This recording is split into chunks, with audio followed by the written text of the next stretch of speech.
ಹಾಸನ್ ಬರೆದಿರುವ ಪತ್ರ ನಮಗೆ ಸಮಾಧಾನ ತಂದಿಲ್ಲ ಅಂತ ಹೇಳಿ ಫಿಲ್ಮ್ ಚೇಂಬರ್ನ ಅಧ್ಯಕ್ಷ ನರಸಿಂಹಲು ಈ ರೀತಿಯಾಗಿ ಹೇಳಿಕೆಯನ್ನ ಕೊಟ್ಟಿದ್ದಾರೆ. ಇನ್ನು ಸ್ಪಷ್ಟನೆಯನ್ನ ಕೊಡುವಂತ ಕೆಲಸವನ್ನ ನಟ ಕಮಲ್ ಹಾಸನ್ ಮಾಡಿದ್ದಾರೆ. ಆದ್ರೆ ನಟ ಕಮಲ್ ಹಾಸನ್ ಬರೆದಿರುವಂತಹ ಪತ್ರ ನಮಗೆ ಸಮಾಧಾನವನ್ನ ತಂದಿಲ್ಲ. ಅವರ ಪತ್ರವನ್ನ ತೆಗೆದು ನಾವು ಸೈಡ್ಗೆ ಇಟ್ಟಿದ್ದೇವೆ. ಪತ್ರದಲ್ಲಿ ಕ್ಷಮೆ ಕೇಳಲಿಲ್ಲ.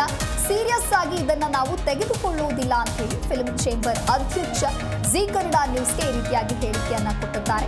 ಫಿಲ್ಮ್ ಚೇಂಬರ್ನ ಅಧ್ಯಕ್ಷರಾದ ನರಸಿಂಹಲು ಏನಿದ್ದಾರೆ ಇವರು ಈ ರೀತಿಯಾಗಿ ಹೇಳಿಕೆಯನ್ನ ಕೊಟ್ಟಿದ್ದಾರೆ.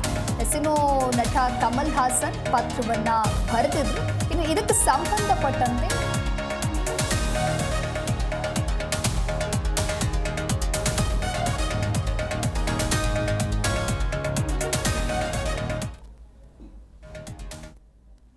ಇನ್ನು ಫಿಲ್ಮ್ ಚೇಂಬರ್ ಅಧ್ಯಕ್ಷ ನರಸಿಂಹಲು ಜೊತೆಗೆ ನಮ್ಮ ಪ್ರತಿನಿಧಿ ಯಶೋಧ ಚಿಕ್ ಚಾಟ್ ನಡೆಸಿದ್ದಾರೆ. ಬನ್ನಿ ನೋಡೋಣ.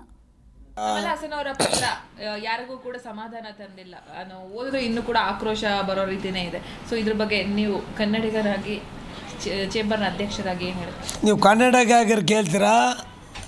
ಚಾಂಬರ್ ಅಧ್ಯಕ್ಷ ಎರಡು ಒಪಿನಿಯನ್ ಇರ್ತೀವಿ. ನಾವು ಚಾಂಬರ್ ಅಧ್ಯಕ್ಷನಾಗಿದ್ದಾಗ ನಾವು ಮಾತಾಡಲೇಬೇಕಾಗತ್ತೆ. ಆ ಲೆಟ್ರನ್ನ ಪಕ್ಕಕ್ಕೆ ಇಟ್ಟಿದ್ದೀವಿ. ಇಲ್ಲಿ ಕೋರ್ಟಲ್ಲಿ ಮ್ಯಾಟ್ರ್ ಇದೆ.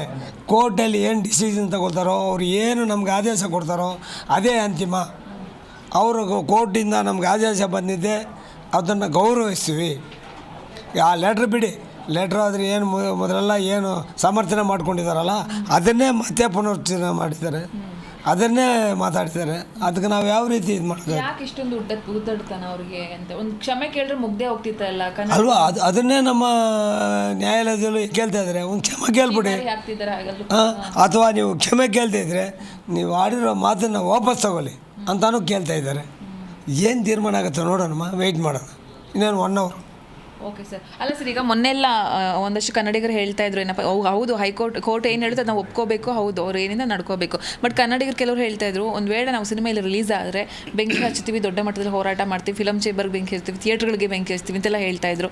ಸೊ ಅಂದರೆ ದೊಡ್ಡ ಮಟ್ಟ ಎಲ್ಲರೂ ಕನ್ನಡಿಗರು ಕನ್ನಡ ಪರ ಸಂಘಟನೆಗಳು ಆಕ್ರೋಶದಿಂದ ಇದನ್ನೇ ಮಾತು ಹೇಳ್ಕೊಂಡು ಬಂದಿದ್ದಾರೆ. ಯಾವುದೇ ಥಿಯೇಟ್ರಲ್ಲಿ ಆದಾಗ ಅದು ಏನಾಗುತ್ತೋ ನಮಗೆ ಗೊತ್ತಿಲ್ಲ, ಪರಿಣಾಮ ಏನಾಗುತ್ತೋ ಅನ್ನೋದು ಗೊತ್ತಿಲ್ಲ. ಅದಕ್ಕೆ ನಾವೇನು ಮಾಡ್ತಾಯಿದ್ವಿ, ಯಾವುದೇ ಒಂದು ಎಕ್ಸಿಕ್ಯೂಟರ್ ಆಗ್ತಾಯಿಲ್ಲ, ಡಿಸ್ಟ್ರಿಬ್ಯೂಟ್ರು ಅದನ್ನು ಮಾಡ್ತಾಯಿಲ್ಲ ಅಲ್ವಾ?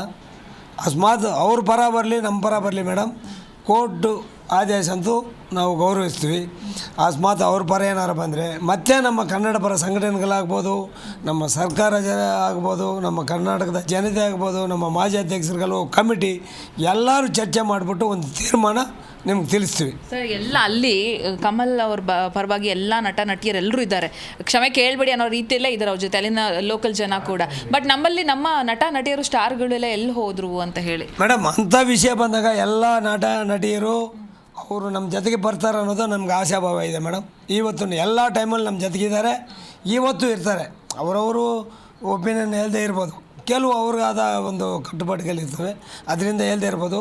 ಏನಾರ ಅಂತ ಸಮಸ್ಯೆ ಬಂದಾಗ ನಮ್ಮ ಇಂಡಸ್ಟ್ರಿ ಜೊತೆಗೆ ಅವರು ಇರೋದು ಎಷ್ಟೋ ಉದಾಹರಣೆಗಳಿದೆ. ಈ ಸಲ ನಮ್ಮ ಜೊತೆಗಿದ್ದೇ ಇರ್ತಾರಮ್ಮ. Thank you.